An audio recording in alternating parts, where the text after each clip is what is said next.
El capítulo 2 se llama La activación terapéutica del self grandioso.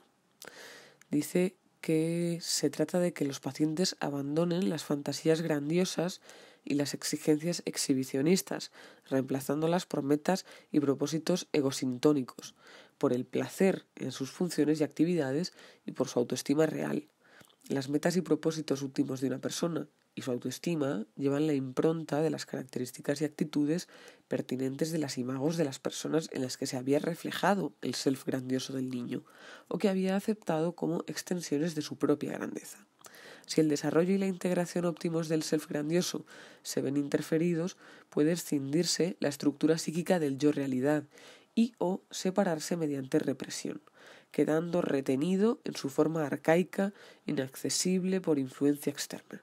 Sin embargo, en el análisis queda removilizado. De hecho, en el análisis, la reactivación cohesiva del self grandioso se produce de 3 formas. La primera es la arcaica fusión a través de la extensión del self grandioso. El analista es vivido como parte del self. Hay una identidad primaria con el objeto, y el paciente espera un dominio incuestionado sobre él. El analista lo vive como opresivo, tendiendo a rebelarse contra su absolutismo y tiranía incuestionables con que el paciente espera controlar al analista. La segunda es la transferencia alter ego o gemelar. El paciente supone que el analista es igual o semejante a él. Y la tercera es la transferencia especular en sentido estricto. Lo que la madre fue, lo es ahora el analista. Es decir, un objeto importante en la medida en que participa en el placer narcisista y lo confirma. Muchas veces el trabajo terapéutico encuentra sus barreras ante la pobreza de catectización libidinal de un self que amenaza con la fragmentación. Pero la transferencia posibilita el restablecimiento de una relación objetal narcisista cohesiva y duradera que anticipa el desarrollo del amor objetal infantil. En este sentido, en las 3 formas citadas anteriormente, el analista se convierte en una figura proveedora de constancia de objeto en el campo narcisista, y este objeto narcisísticamente catectizado contribuye al mantenimiento de la cohesión del self, mejorando las funciones del yo. El principal beneficio terapéutico de la transferencia en estos casos es la función del analista como amortiguador terapéutico y estimulador de la instrumentación gradual de las fantasías e impulsos narcisistas ego-asintónicos. La transferencia especular primaria es una manifestación clínica de la removilización transferencial del self grandioso.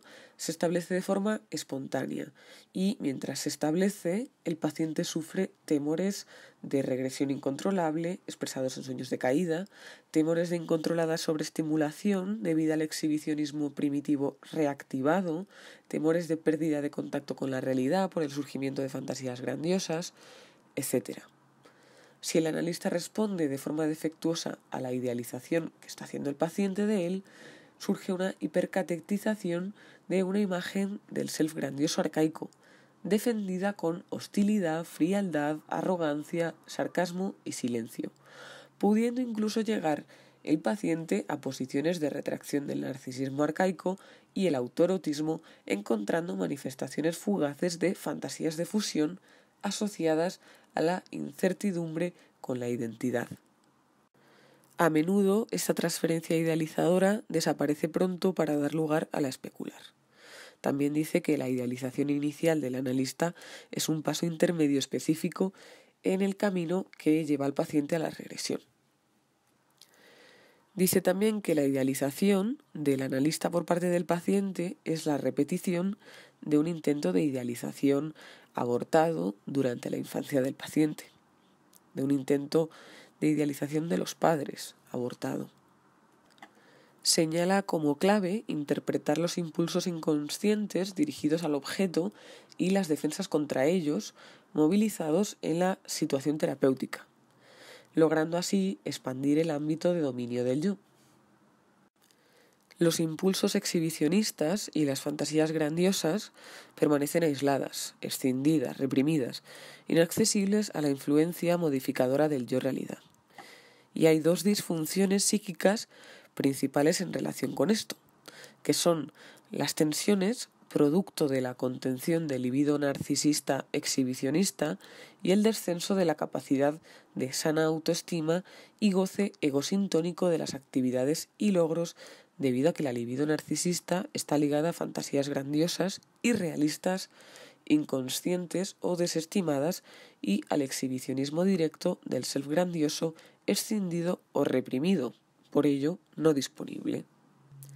El objetivo del análisis es integrar en la personalidad adulta, en el yo realidad, los aspectos reprimidos, aislados, escindidos, desestimados del self grandioso, en favor del sector maduro del yo. Las interpretaciones muchas veces deberán centrarse en el contraste entre la grandeza fantaseada y el éxito real. La angustia central en estas patologías narcisistas no es la de castración, sino el temor a la intrusión desdiferenciadora dentro del yo de las estructuras narcisistas y de sus energías. Esto es, el miedo a la pérdida del self en contacto con la realidad a través de la fusión extática con la imago parental idealizada, o por regresiones hacia una fusión con Dios o el universo, a la pérdida de contacto con la realidad, al aislamiento permanente, a la vergüenza y a la cohibición por la libido exhibicionista, a las preocupaciones hipocondríacas, etc. También en estas patologías siempre hay una alusión a la triangulación, dice, existiendo un enemigo personal y un temor al peligro, al castigo. Una de las más importantes resistencias transferenciales en estos casos es el acting out, que es entendido como un logro del yo que amalgama las fantasías grandiosas y los impulsos exhibicionistas con contenidos preconscientes adecuados, racionalizándolos. Y es también una forma de comunicación que no distingue entre la acción y el pensamiento, por lo que estas acciones deben ser interpretadas. Cuando el análisis acaba, el analista puede convertirse en una figura idealizada narcisísticamente, o en un objeto de amor hacia el cual extiende su exhibicionismo, aumentando su autoestima y la sobreestimación del objeto de amor. Una parte de esta energía narcisista debe ir destinada a reforzar la idealización del superyo, y se trata de fortalecer la autoestima real y afirmar el potencial del yo para la acción.